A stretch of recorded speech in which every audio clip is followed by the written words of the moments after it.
Assalamu alaikum wa rahmatullahi wa barakatuh. To some you and peace out to the rest of you. Hit the share button because the message is more important than the messenger. I didn't mention this yesterday, but I should have because it was kind of right under my nose. But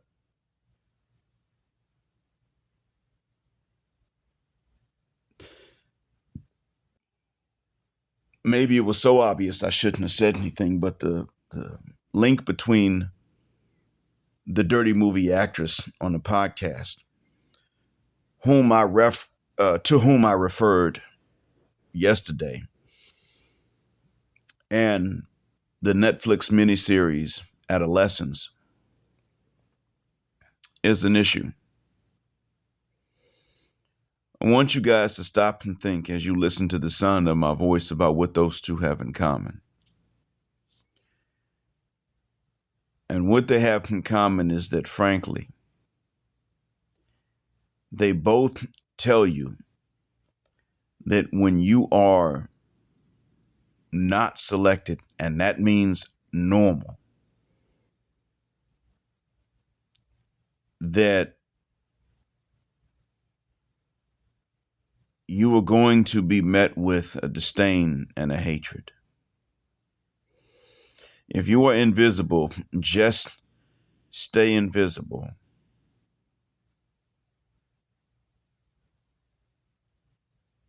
And just don't seek the attention of ladies. Being polite is one thing.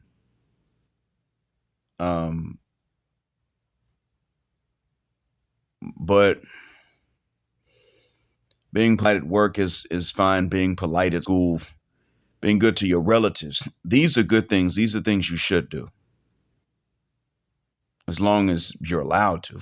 But outside of that politeness, just don't seek their attention. If you can do that, once you're invisible, you will stay invisible.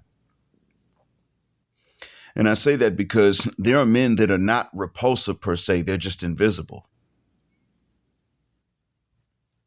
And it's fairly easy to be invisible or close to invisible because you just fly under the radar. You let some other guys do the dumb stuff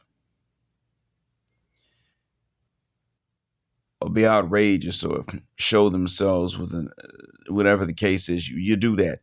Here's the deal. Go ahead and remain invisible, because if you are invisible and you seek their attention, this is what we got to let these young brothers know. Once you seek attention that they weren't already showing you, now you're repulsive. And while they're clamoring over each other to get the guys that won't pay them attention to pay them attention, or to get the guys that won't take them seriously to take them seriously, all that happens is that when you show them any unwanted attention, they begin to hate you.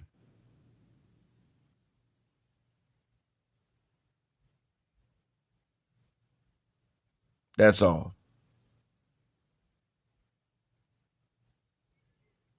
They can't stand you then. Now, I mean, you were invisible before, now they hate you.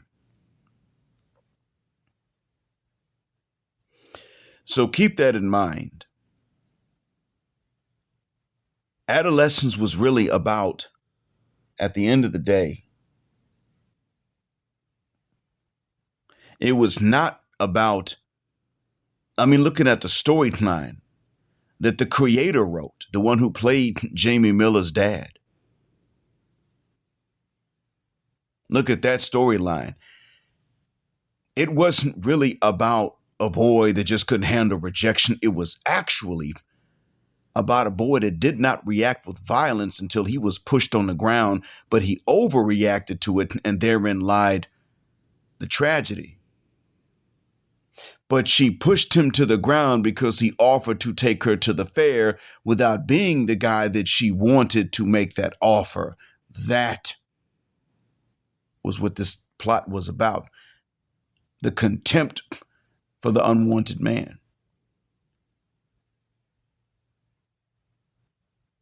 And Lisa Ann sat on somebody's podcast couch and said the same mother cuss word thing. Incels need to go to war.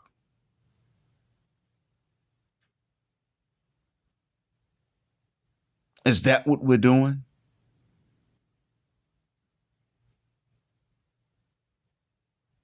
All she did was belittle men for that which is not that readily available and not even normally available. It's not available with a medium of effort. It's unavailable. And all she did was belittle men for not coming across that which is unavailable. And it's not unavailable to them because they're not married.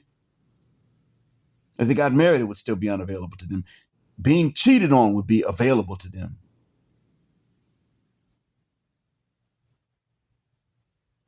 What happened in both of these, in real life and in the storyline, is the contempt for the non-select guy. That's it.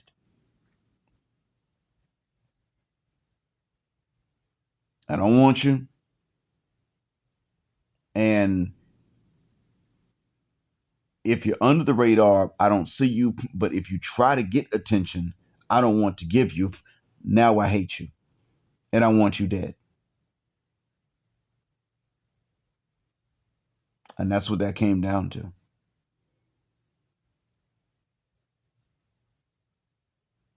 Even in the Netflix miniseries, she had to push Jamie before he took that knife.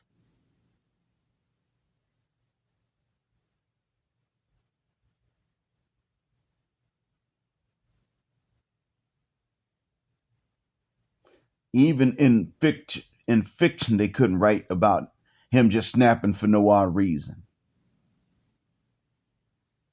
Just because she didn't like him. It was never really just that simple. It was mostly, it had to be a lot deeper than that.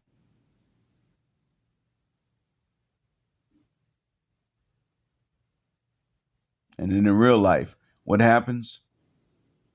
Lisa Ann says some dumb stuff that sort of points at that again.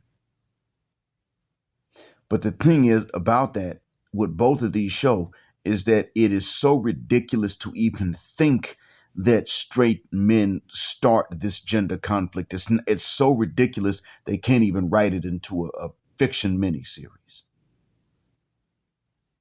And real life, it's so preposterous that they can't even write it into fiction and keep the attention of the viewer for long enough to see it through to the end. Because even in real life, nobody walks up to Lisa Ann and says, "Look, you dirty, you nasty, filthy, stank, funky." They don't do that. But she's saying about these guys that they're dirty, nasty, filthy, stank, funky.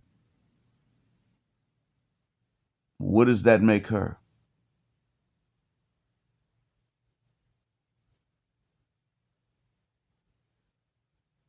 So I guess she wanted a whole bunch of guys that could get any women to stay at home and send her money. Maybe that's what it is. I know also this, she's not going to get approached because she's not anonymous.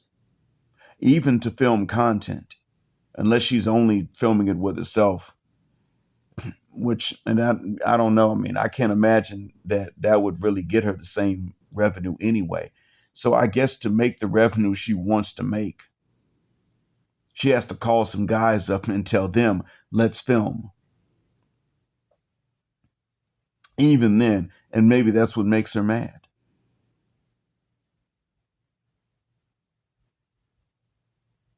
Maybe that's what it is. But when they don't get what they want, you're going to be punished. And it is so true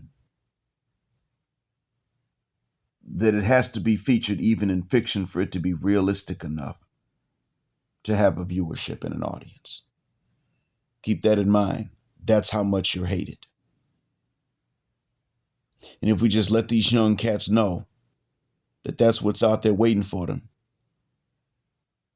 then we have to tell them, hey, look, it can't possibly be your fault. And if we let them know, look, it's not your fault, then that takes away the fear and the anxiety that they're going to feel about being by themselves, because it ain't their fault. You take command Tracy Ellis Ross's age and he's by himself. That might not be his fault. It probably isn't. And if it is, how would he know?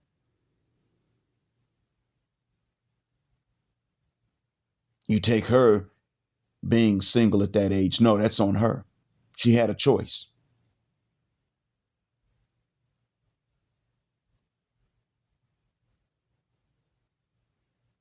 And so when we let these young cats know what it is before they even get to that age when it's a concern, then they will enter into that age in which it's a concern with no anxiety. You know what? If I'm single for my whole life, so mother cuss word what? I may not like it, or I may like it. I may get comfortable with it, but either way, it ain't really my fault. Women don't come with a set of instructions, and then they don't even tell you what they're like. Mom won't tell you what little girls are like. Big sis won't tell you what they're like. They want to be a mystery. Okay, fine. So it's not our fault when we don't get you. Therein lies the difference. These young guys just have to be told this at a young enough age. That's all that is. I hope that what I said helps. Thanks for listening. As always, black heart, black mind, blackout, assalamu alaikum, and black heterosexual non-select male power, because they don't like it, and black patriarchy until extinction or judgment day. Thank you for flying with us again here on Jet Black Air, where the phrase jet black is also a verb. Keep jetting black with us till the wings and the wheels fall off. Gender justice forever.